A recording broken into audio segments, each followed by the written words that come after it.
For centuries, it remained buried beneath the ruins of ancient Antioch. Then, during excavations inside a forgotten Roman villa, archaeologists uncovered something strange beneath the floor. A skeleton, not trapped beneath rubble, not buried in fear, but lying peacefully beside food and wine.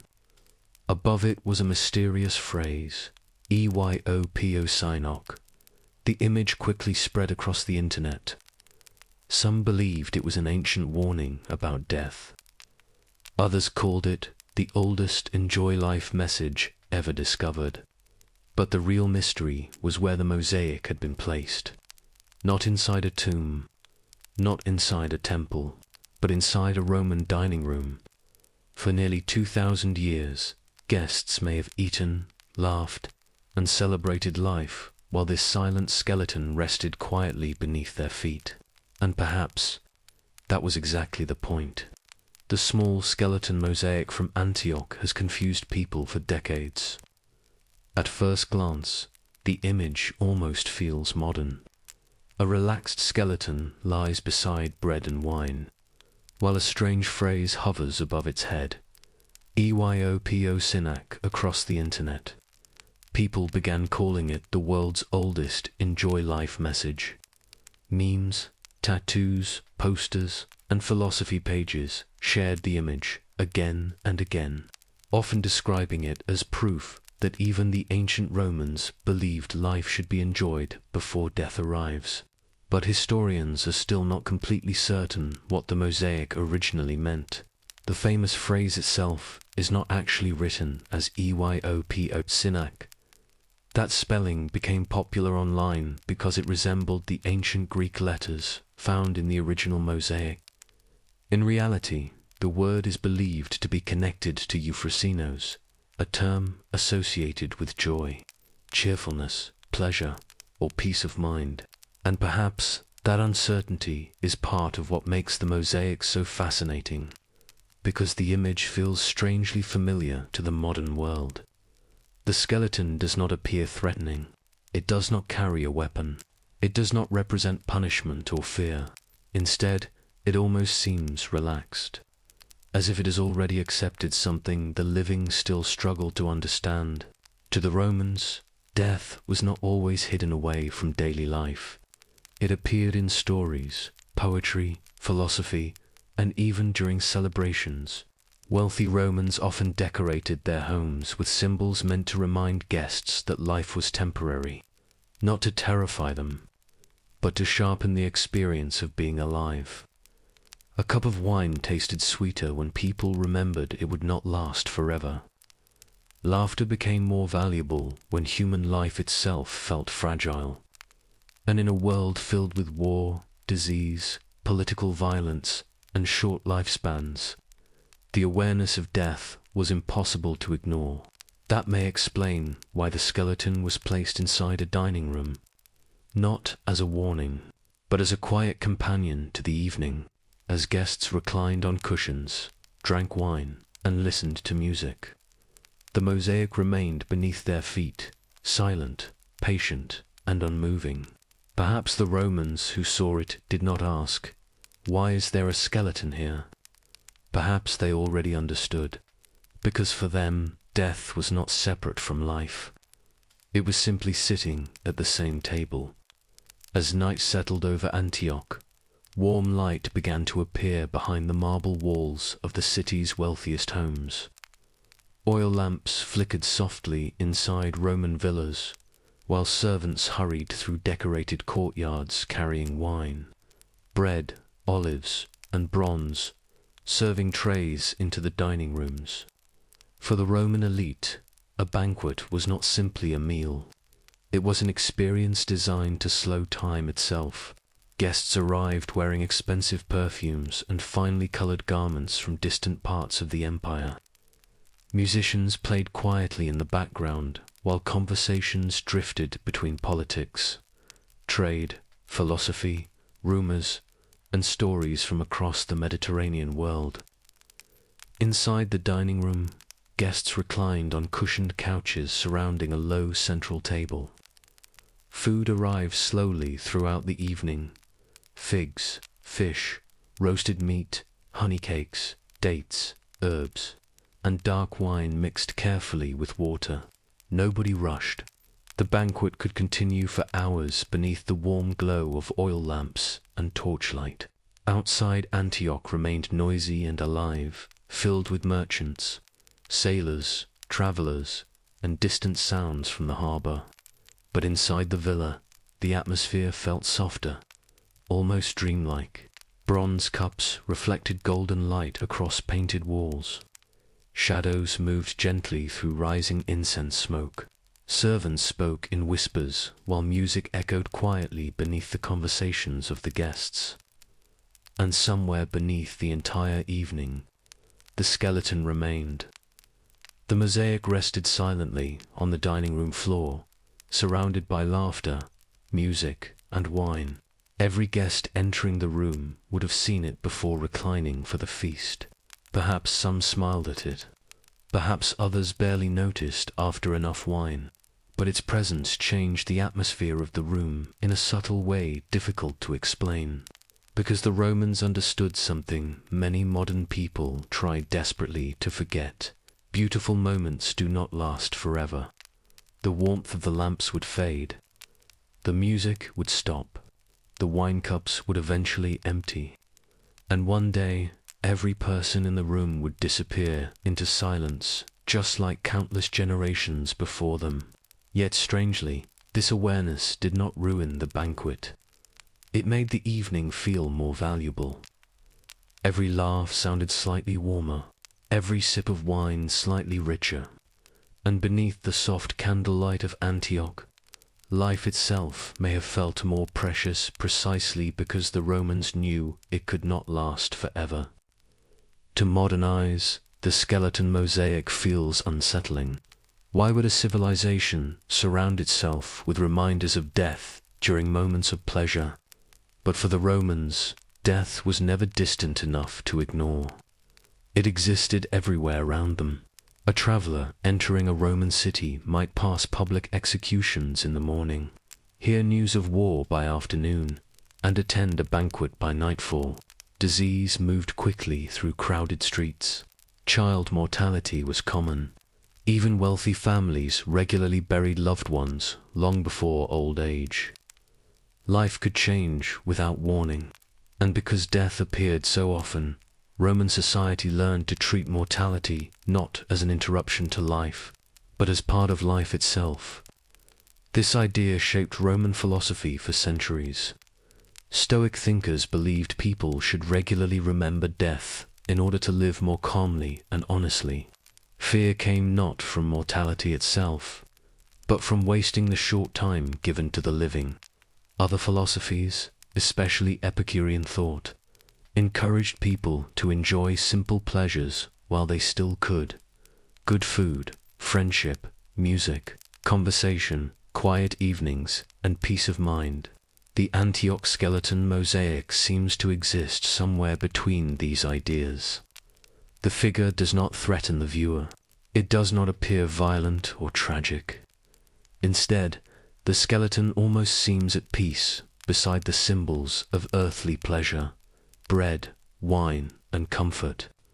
And perhaps Roman guests immediately understood the message without needing it explained, because everyone inside that dining room already knew something unavoidable. The feast would not last forever. The lamps would eventually grow dark. The music would fall silent. And every person reclining around the table would someday vanish, just like the countless generations before them. Yet strangely, this awareness did not always create despair. For many Romans, it created clarity. Pleasure became more meaningful because it was temporary. Friendship became more valuable because life itself was fragile. Even moments of laughter carried a quiet awareness that nothing remained unchanged forever. Not youth, not beauty, not wealth, not even the empire itself. Perhaps that is why the skeleton rested so calmly beneath the banquet floor, not to ruin the evening, not to frighten the guests, but to remind the living to notice the beauty of the moment while it still existed. Because one day the feast would end, and only silence would remain. The streets of Antioch were still warm long after sunset. Oil lamps flickered beside narrow stone roads as merchants, travelers, and servants moved through the night beneath the sounds of distant music drifting from the wealthy districts of the city.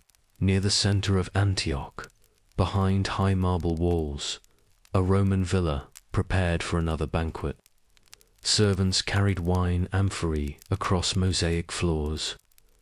Bronze lamps filled the dining room with soft golden light. The smell of roasted meat, olive oil, figs, and incense drifted slowly through the air. And beneath it all, the skeleton waited silently on the floor. That evening, a traveling merchant from Alexandria entered the villa after weeks at sea. Dust from the road still covered his sandals as servants welcomed him into the dining room. At first he noticed the wealth around him: painted walls, silver cups, silk cushions, and musicians quietly playing in the corner of the room. Then his eyes lowered toward the floor, and he stopped. The skeleton stared back at him from the mosaic beneath his feet. For a moment, the room felt strangely quiet. The merchant studied the pale stone bones, the cup beside the figure, the loaf of bread, and finally the strange words above its head. EYOP O CYNOC. The host noticed his expression and smiled softly. "Do not worry," the old Roman said, while raising his wine cup. "He only reminds us to enjoy the evening." The guests laughed quietly. Soon the banquet continued as if nothing unusual had happened. Wine was poured, music returned. Conversations drifted through the warm night air, but the merchant found himself glancing at the mosaic again and again throughout the evening, not because it frightened him, but because the skeleton seemed strangely peaceful. Outside the villa, Antioch remained alive with noise and movement. Ships arrived at the harbor. Traders crossed the streets carrying silk and spices from distant lands. Somewhere beyond the city walls, Roman soldiers guarded the empire through the darkness. Yet inside the dining room, time itself felt slower. The lamps flickered. Shadows moved gently across the walls, and beneath the laughter of the living, the skeleton remained perfectly still, as though it had already accepted something the others were still trying to outrun. As the night deepened, the merchant slowly began to understand why the mosaic had been placed there, not as a threat, not as a curse, but as a reminder that every feast eventually ends, and because of that, every moment beside the living becomes more valuable. The banquets of Antioch did not last forever. Over time, the great city slowly began to change. Earthquakes shattered streets once filled with merchants and musicians. Fires consumed entire districts. Wars crossed the region again and again, leaving silence where laughter and conversation had once echoed through the night. The Roman world that had seemed eternal slowly faded into history, and somewhere beneath the collapsing city, the villa disappeared. Its painted walls cracked apart, marble columns fell into dust. The dining room that once glowed with candlelight vanished beneath layers of broken stone and earth. One by one, the guests who had crossed that mosaic floor disappeared from memory. Their voices were lost, their names forgotten. Even the empire itself eventually crumbled beneath the weight of time. And then, one final night, the lamps went dark, the music stopped, the feast ended forever.